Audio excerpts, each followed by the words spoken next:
किन्नौर में बारिश के बाद सांगला घाटी के थेमग्रंग नाले में बाढ़ आ गई। नाले में अचानक चट्टानें खिसक कर आने लगी। नाले में आई बाढ़ को शख्स ने अपने फोन के कैमरे में कैद कर लिया, जिसकी तस्वीरें बेहद डराने वाली हैं।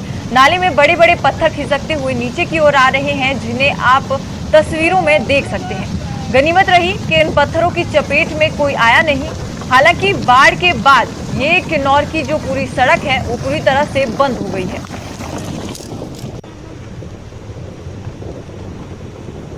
तस्वीरें आप अपनी टीवी स्क्रीन पर देख रहे हैं। हम थेमग्रंग नाले की ये बात कर रहे हैं और इस नाले में पत्थरों की बाढ़ आ गई, जिसकी वजह से चट्टानें खिसक कर नीचे आने लगी। और इस खबर में ज्यादा जानकारी के लिए हमारे संवाददाता अरुण नेगी हमारे साथ जुड़ चुके हैं। अरुण, क्या कुछ जानकारी है आपके पास? अब क्या स्थिति है? क्या ये जो पत्थरों की बाढ़ थी वो आनी बंद हो चुकी है? ये सबसे पहले ये कि जो किन्नौर जिले में जो हल्की बारिश हो रही है उसकी वजह से नदी नाले पूरी तरह उफान रहे हैं। जैसे आज सुबह की हम बात करें तो जो सांगला घाटी में एक थेमग्रंग जो नाला है उसमें बाढ़ आ गई और बाढ़ ऐसा लग रहा था जैसे मानो पत्थर की बाढ़ आ रही हो। इससे किसी प्रकार की जानी नुकसान या माल की नुकसान नहीं है, लेकिन प्रशासन ने एहतियात के तौर पे जिले में आ रहे सभी देशी और विदेशी पर्यटकों से आग्रह किया है कि वो नदी नाले व जहाँ पे जो स्लाइडिंग जो जोन जो घोषित किया गया प्रशासन की ओर से उन इलाकों से दूर रहे, ताकि जान माल की नुकसान को बचाया जा सके। जी अरुण, तो अभी फिलहाल क्या स्थिति है वहां पर? क्या ये जो बादलों जो ये पत्थरों की बाढ़ आई, क्या अब इसमें क्या ये अब रुक चुकी है?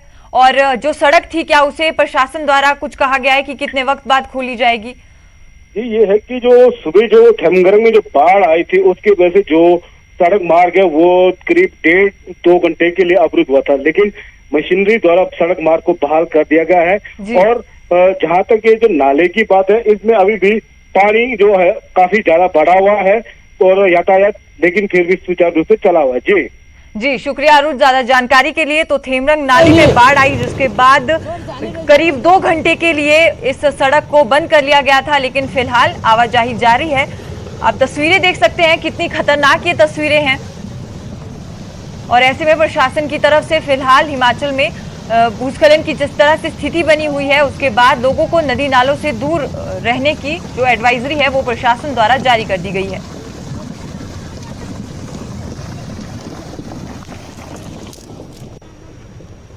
किन्नौर में नेशनल हाईवे नंबर 5 को शनिवार देर रात से वाहनों की आवाजाही के लिए बंद कर दिया गया है। किन्नौर प्रशासन ने अति संवेदनशील स्थान निगुलसुरी के पास भूस्खलन की आशंका को देखते हुए ये फैसला लिया है। किन्नौर पुलिस की QRT टीम को भी निगुलसुरी के पास तैनात किया गया है। मिली जानकारी के मुताबिक IIT मंडी की ओर से स्थापित किए गए अर्ली वार्निंग सिस्टम में भूस्खलन की चेतावनी मिलने के बाद रात 10 बजे के बाद वाहनों की आवाजाही बंद कर दी गई। हालांकि अब सिर्फ छोटे वाहनों को ही यहां से पास होने दिया जा रहा है।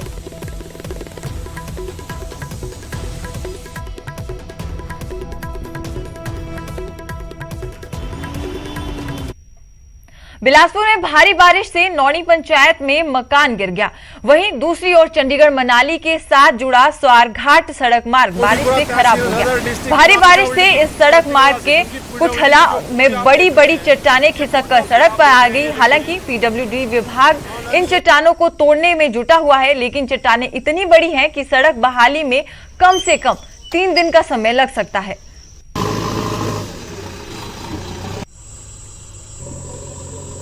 कुमार सन ऑफ प्रवेश नौणी स्वारघाट देवरीपत्तन रोड में भारी चट्टान आने की वजह से रात को भारी चट्टान आने की वजह से जो है बड़े बड़े पत्थर आए हुए हैं और विभाग सुबह जल्दी इसका मतलब काम करने में जुटा हुआ है और कोशिश है कि इसको जल्दी जो है बहाल करने के प्रयास किए जा रहे हैं और बहाल कर दिया जाएगा।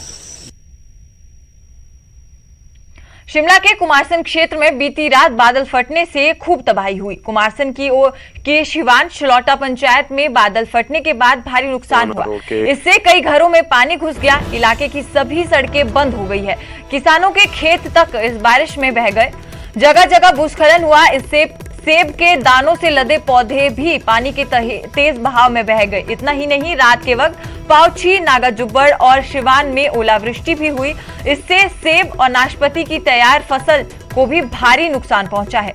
सड़कें खुलने तक अब सेब और नाशपाती को जो है वो मंडी तक पहुंचाना मुश्किल हो गया है। का घटनाक्रम हुआ है।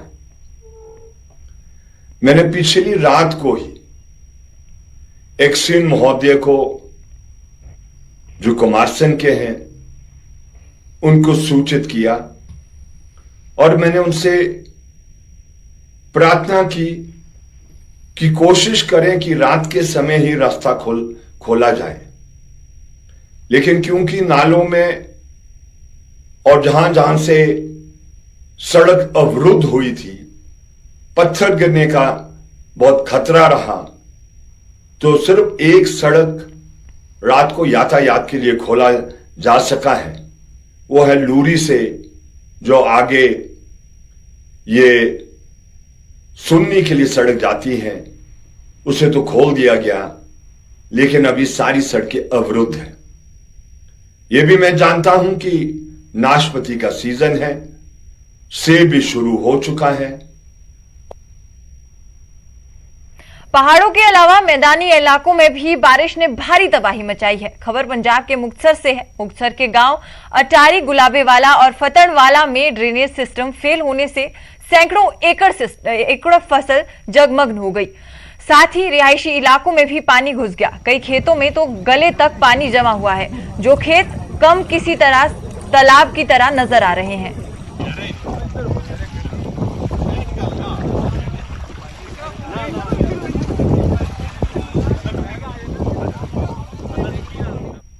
तस्वीरें आप अपनी टीवी स्क्रीन पर देख सकते हैं। जिन तस्वीरों को आप समुद्र की तरह देख रहे हैं, जो आपको तालाब जैसे दिख रहे हैं, ये यकीन मानिए कि ये खेत हैं और ये खेत अब पानी से भर चुके हैं। खेतों में गले तक पानी आ चुका है, जिससे किसानों की मेहनत पर पानी फिर गया है पूरी तरह से। आप तस्वीरें अपनी टीवी स्क्रीन पर देख सकते हैं। मुक्तसर से ये खबर सामने आई है, जहां खेतों में पानी लोगों के गले तक भर चुका है, जिसके बाद किसानों की मेहनत पर पानी फिर गया। उनकी फसल जो है वो पूरी तरह बर्बाद हो गई।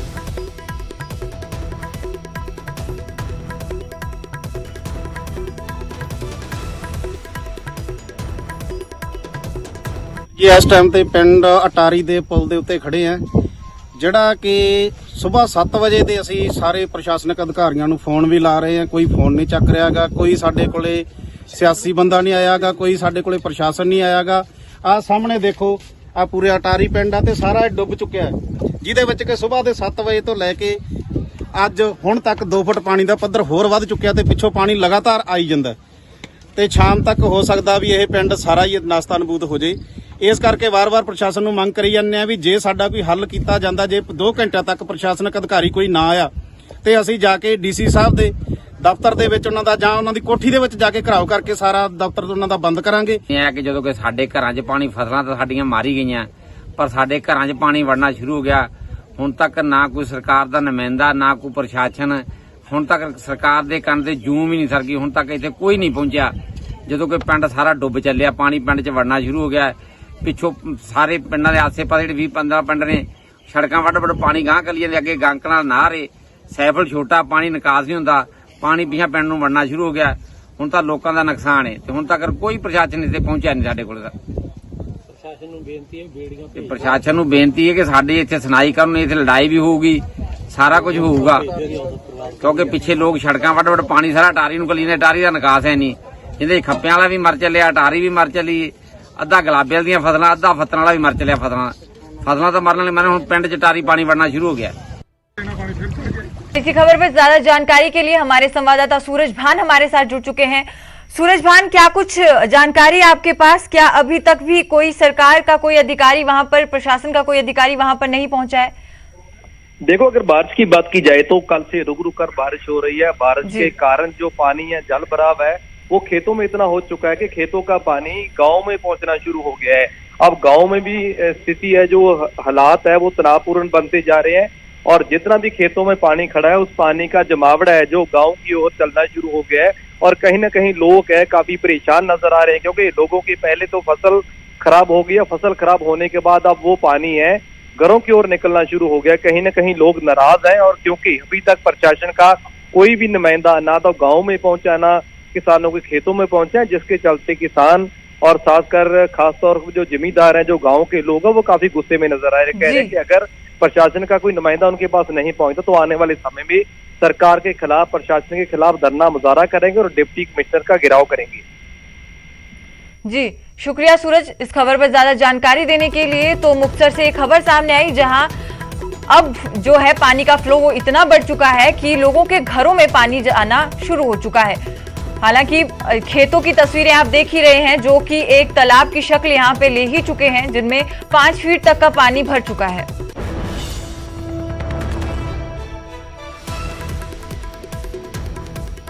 मोहाली में रात से हो रही लगातार बारिश के चलते मुल्लापुर क्रिकेट स्टेडियम के सामने वाली सड़क पर जल भराव हो गया। बारिश के बाद सड़क पर अचानक इतना पानी आ गया कि एक तरफ की पूरी सड़क पानी में डूब गई। सड़क पर पानी किसी नाले की तरह बहने लगा। सड़क से गुजरने वाले छोटे बड़े वाहन को एक किनारे रुकना पड़ गया। बता दें कि मोहाली में देर रात से झमाझम बारिश हो रही है। शनिवार को दिन भर सूरज और बादलों के बीच आंख मिचौली चलती रही, लेकिन बारिश की बूंद तक नहीं गिरी। लेकिन देर शाम काले घने बादलों ने आसमान में डेरा जमाया और बिजली के साथ तूफान चलने लगा। इसके बाद देर रात बारिश शुरू हो गई जो सुबह तक होती रही।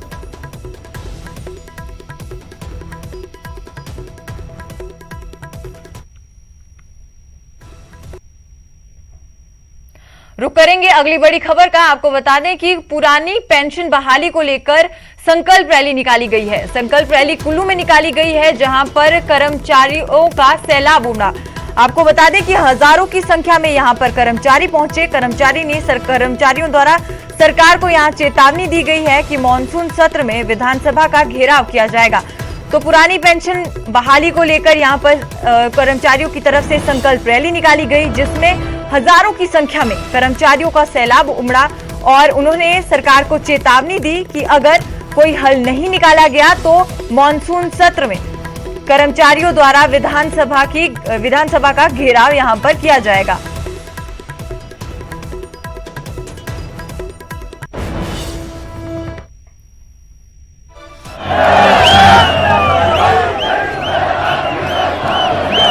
अपनी टीवी स्क्रीन पर देख सकते हैं। पुरानी पेंशन बहाली को लेकर बड़ी संख्या में यहां पर कर्मचारी सड़कों पर उतरे।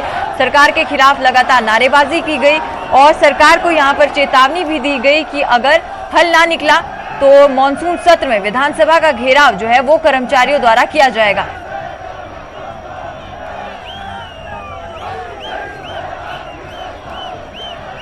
आज यहाँ जिला कुल्लू की पेंशन संकल्प रैली है और कुल्लू जिला खासकर पूरा हिमाचल वैसे तो देवभूमि के नाम से जाना जाता है, लेकिन कुल्लू को सही मायने में जो है देवभूमि कहा जाता है। और एनपीएसए की शुरुआत, एनपीएसए का गठन जिला कुल्लू के आनी से ही हुआ था और हमें बहुत हर्ष हो रहा है आज कि हम यहाँ कुल्लू में पेंशन संकल्प रैली का हिस्सा बन पा रहे हैं। और आज हमारे सभी पदाधिकारी यहाँ पर आए हैं। हमने लगातार पेंशन बहाली की बात उठाई है और लगातार पेंशन बहाली की बात रखी है।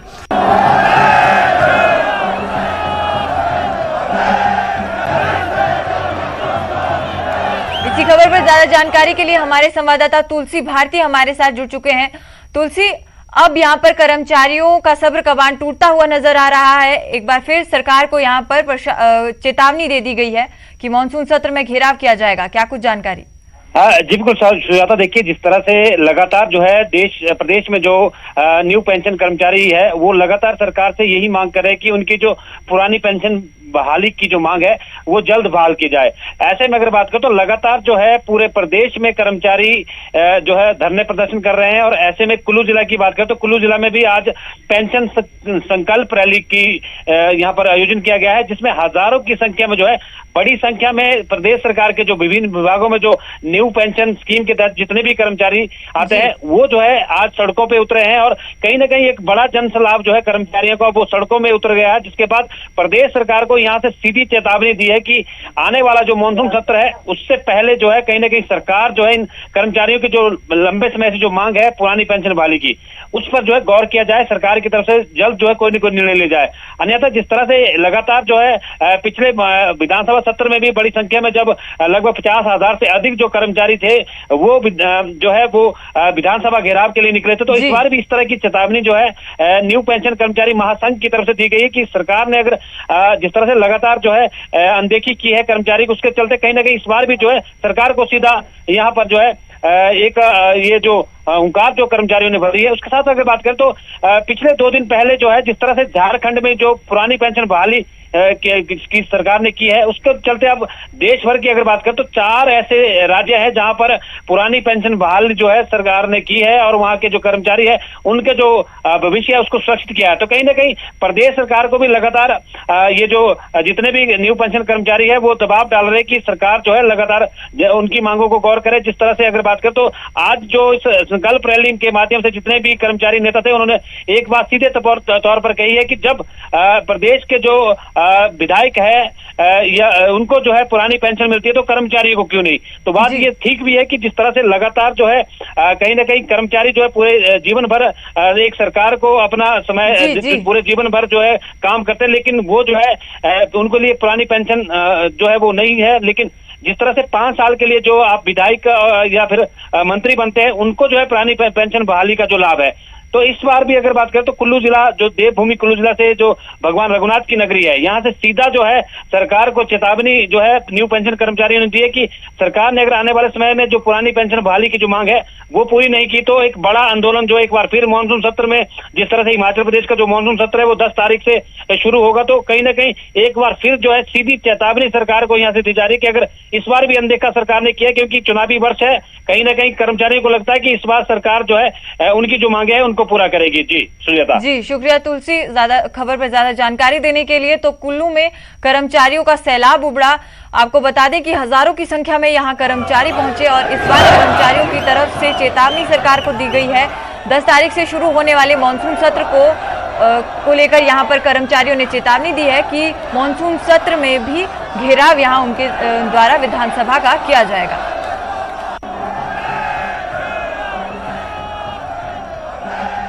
वहीं आम आदमी पार्टी की ओर से हिमाचल में निकाली गई बदलाव यात्रा का शनिवार को समापन हो गया। ये यात्रा प्रदेश के सभी 12 जिलों की 68 विधानसभा क्षेत्रों में निकाली गई, जिसमें आम आदमी पार्टी के कार्यकर्ताओं ने 8100 गांव और 136 रोड शो और 9642 किलोमीटर का सफर तय कर प्रदेश की जनता से संपर्क किया। इस यात्रा के दौरान हर विधानसभा क्षेत्र के गांव-गांव जाकर आप कार्यकर्ताओं ने जनता से संपर्क साधा और उनकी समस्याएं भी सुनी। आम आदमी पार्टी की इन्हीं समस्याओं का जवाब अब मुख्यमंत्री जयराम ठाकुर से मांगा है। पार्टी ने लोगों की समस्याओं को ध्यान में रखते हुए सरकार से 10 सवाल पूछना चाहती है। पार्टी अध्यक्ष सुरजीत ठाकुर ने कहा कि प्रदेश में शिक्षा से लेकर स्वास्थ्य व्यवस्था में सुधार की काफी जरूरत है। आज स्कूलों की हालत जर्जर है। जहां स्कूल है वहां टीचर्स नहीं, अस्पताल में डॉक्टर्स नहीं है, मरीज छोटे अस्पतालों में रेफर किए जा रहे हैं। ऐसे में अन्य अस्पतालों की क्या स्थिति होगी, इसका अंदाजा इन्हीं बातों से लगाया जा सकता है। सरकार से ये बात करना चाहता हूं कि आप मेरे 10 सवालों का जवाब दें। वैसे तो सैकड़ों समस्याएं, सैकड़ों प्रश्न निकलकर हिमाचल प्रदेश की 68 विधानसभाओं से निकलकर आए हैं, पर उनमें से जो कॉमन जो 10 प्रश्न उठाए गए हैं, आपको मैं एक चैलेंज देता हूं, आप बताएं कि कब तक ये चीजें सही होगी हिमाचल प्रदेश के अंदर। सबसे पहले बात करते हैं, सबसे पहला मेरा प्रश्न है हिमाचल प्रदेश की शिक्षा व्यवस्था पर कि शिक्षा व्यवस्था कब दुरुस्त होगी। जहां हिमाचल प्रदेश के अंदर 2000 से ज्यादा ऐसे स्कूल है जिसमें सिंगल टीचर है, उसमें टीचर की व्यवस्था कब होगी। ऐसे बहुत सारे स्कूल है जिसमें टीचर ही नहीं है, तो ये आप कब तक इसको दुरुस्त करवाओगे।